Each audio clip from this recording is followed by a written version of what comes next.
Sit. I need to use the camera. What are you doing? I don't know this kid.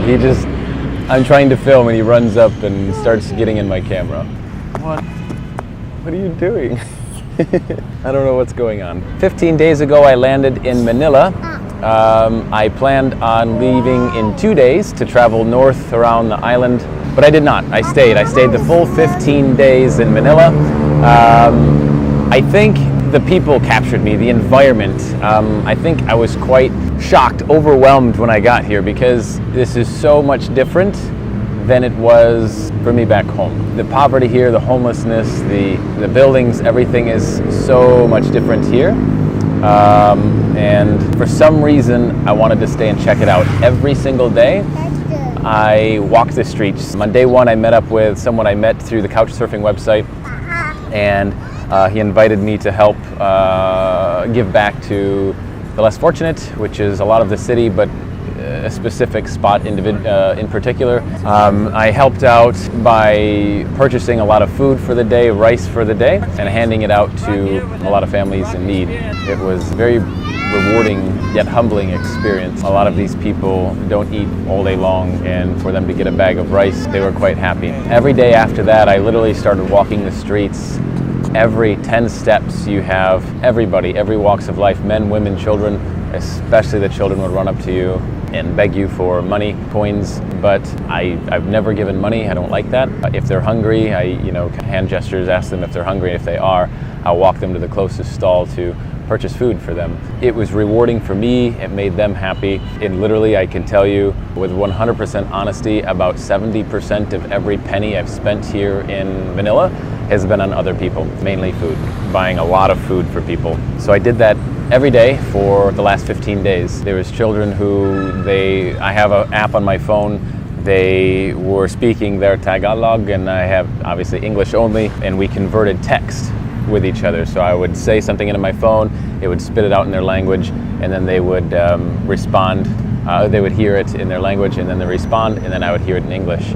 And it was pretty cool. I learned a lot about life in Manila growing up as a child without income, and it's pretty scary. I'm speaking. Hold on, I'm almost done. The children here were quite friendly. They wanted help, and I was happy to provide it. There were days where, they would say that they beg every single day, and that's the only way they get food. Their parents either are deceased or they just can't provide enough for them, so the children wander the streets and try to earn income in any way possible, and even begging. That's mainly what they do. So there was a couple of children I took to the local swimming area, and I said, hey, come, I'll buy your lunch, I'll buy your dinner, don't worry, and I'll take you swimming, which is something, surprisingly, being surrounded by water on an island, they don't do much because the water is just unbelievably disgusting. As you can see over to the side, if you could smell what I smell right now, you'd be shocked. Trash is just everywhere. I took them swimming on 2 different occasions. I took 2 different groups of kids swimming to the local park, which was rather expensive, surprisingly, to get them into a pool that was cold. Nevertheless, they had fun, and that's really all that mattered.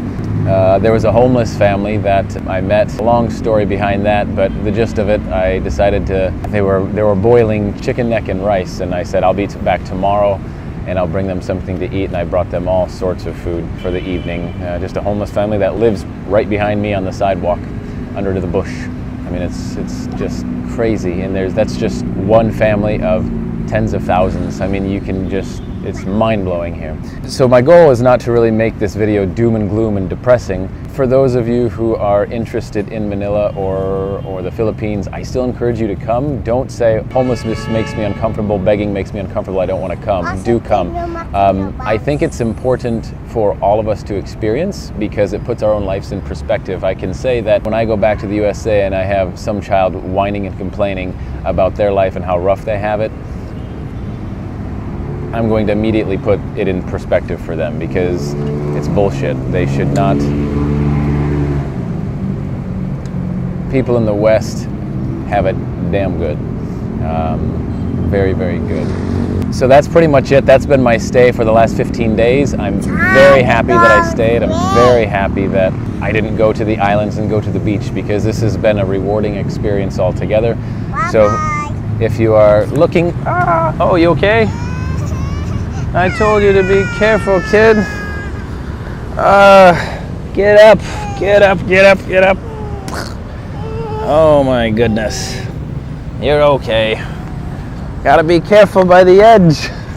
The kid just fell off the cliff. Now he's okay. But I encourage you, if you're interested in coming to Manila, still come.